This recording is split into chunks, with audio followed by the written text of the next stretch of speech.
Oh boy, oh boy, oh boy, here we go.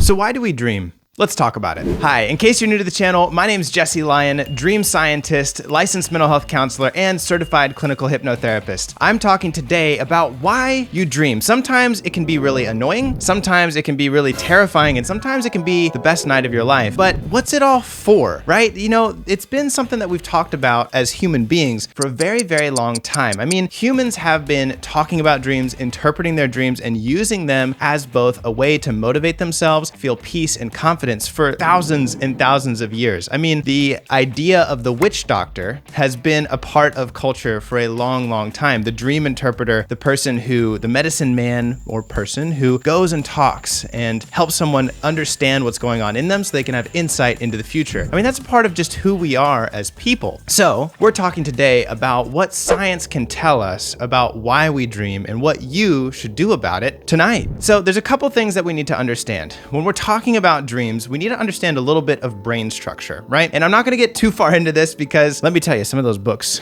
are miserable to try and read. Very long, very frustrating, very boring. But I'll get to the good details so you don't have to. That's my job. There's two structures of the brain that are very important: the prefrontal cortex and everything else. When we're talking about sleep, that's really all you need to know. I'll talk about some things like the amygdala and the hippocampus and all those things. But what we need to understand is those two parts of the brain, the prefrontal cortex and then everything else. Now, your prefrontal cortex is this part right in the front of your head. It's the one that makes all of your executive decisions. It's the decision maker. It's the one who's very logical, who's very orderly and oriented into the future, trying to make sense of the world and your place in it. When we go to sleep, that part of the brain shuts off. And there's a real good reason for it. When we're going to sleep, science has called this the conscious and the unconscious. Now, sometimes you'll hear that term thrown around, subconscious. Unconscious and subconscious are pretty much interchangeable today. We're just talking about everything besides the prefrontal cortex, everything that operates independently. Like, you know, there's a part of your brain that digests your food. You know that there's a part of your brain that is keeping your heart beating and thinking about your feelings, right? But we're not using that right now. You're watching a video of me teaching you about your dreams. That's all happening in the conscious brain, your thoughts, your thinking. Now, just like a computer, you can't absorb data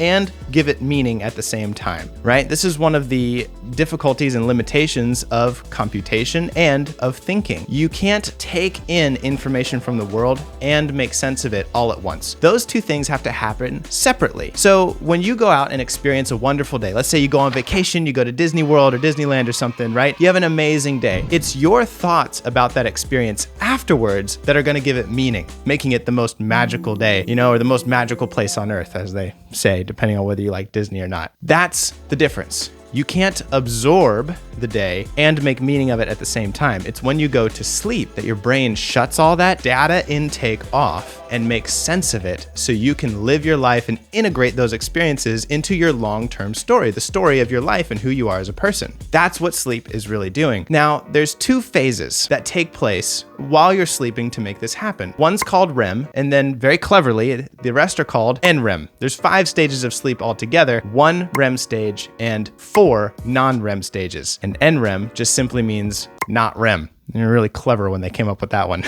When you're experiencing REM sleep, your brain is creating new neural pathways. All those little neurons inside your head are connecting and firing in new ways so you can create new ways of thinking. Literally, it's creating new neural networks. NREM sleep is all about deepening existing networks. So when you have studied for a test and you spent all day reading that book and coming up with new ideas about whatever topic it is that you're researching, when you go to sleep and you have NREM sleep, that's the part of your sleeping that will bring those new experiences and new information into long-term memory, deepen those neural pathways, make it easier for you to think in that way for the test that's coming up. REM sleep is about new ideas. So if you've ever seen Charlie Puth on TikTok when he's talking about waking up in the middle of the night with a new idea for a song, he was in REM sleep. His mind is saying, ooh, we could take this melody pattern, we could take this voice pattern and put them together. And what would that sound like? And you come up with REM sleep. REM sleep used to be where they thought that all dreaming took place. But now we kind of understand And dreaming takes place in many phases of sleep, but REM sleep, rapid eye movement, that where your eyes are actually going back and forth underneath your eyelids, is when you do the most active dreaming, right? And so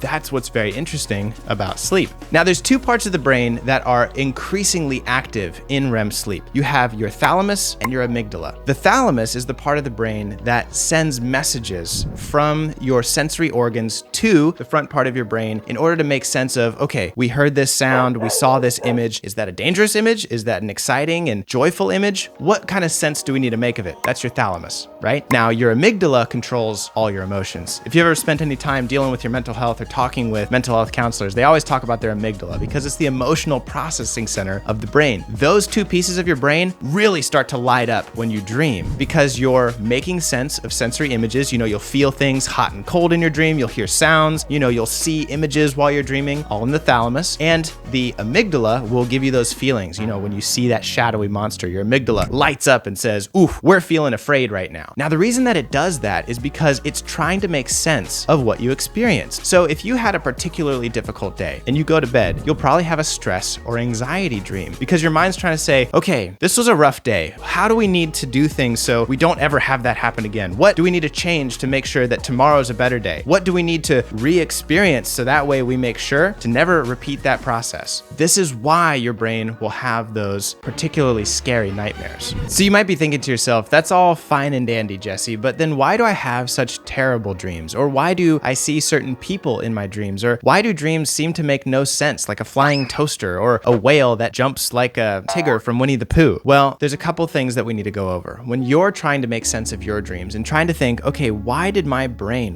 unconscious mind give me this message? Think about what it is that your brain is trying to process. For example, if you're dreaming about like an ex, right? Or an old relationship, and you're like, why did this come into my mind all of a sudden? Think about what new neural networks, what new connections your brain's trying to make with your past. If you started a new relationship recently, your mind will probably think back to your old relationship in order to make sense. Okay, what didn't work in the last relationship? What new things can I try in this relationship? Or what things did I learn from the past that I can bring into this one to make sure that this one is successful? Let's say that you see a relative who's passed away. Your mind will be thinking back to them because you need some wisdom or insight that they can give you in this situation. So for me, like I lost my grandfather not too long ago. And oftentimes I will dream about him when I need some insight or wisdom that my brain is remembering. So when I need his advice and when I need to be maybe a little bit more patient, a little bit more kind in my life, like my grandfather was, I'll dream about my grandfather because my mind is reminding me, hey, here's this problem you're facing right now. Let's connect it with the memory of your grandfather so you can have a new way to overcome this obstacle that you're facing right now. And that's what's amazing about the brain. And so my mission, right, and the whole mission with DreamApp is to help people understand your mind's not against you. It's just misunderstood. Whenever you're experiencing difficult things in your brain, you want to think, what is my mind trying to process? What is it that I'm ignoring, repressing, or avoiding that I really need to be facing so I can actually feel some peace and some comfort back into my life? Where can I get my confidence back? That's what your brain's trying to do. And probably the most difficult of all these dreams are the ones that are related to trauma and nightmares. And we'll get into the different types of dreams here very soon. In fact, subscribe to the channel so you can see some of these other videos that are going to come out. But just take my word for it. There's a lot of ways that your mind is trying to release emotions, trying to make sense of experiences, so that way you can live confident, peaceful, stronger, and more sure of yourself as you move forward. It's trying to make sense of the world that you've experienced. Don't avoid it. Find ways to accept your mind, find ways to love yourself and to be there for you, to care for the experiences that you're having,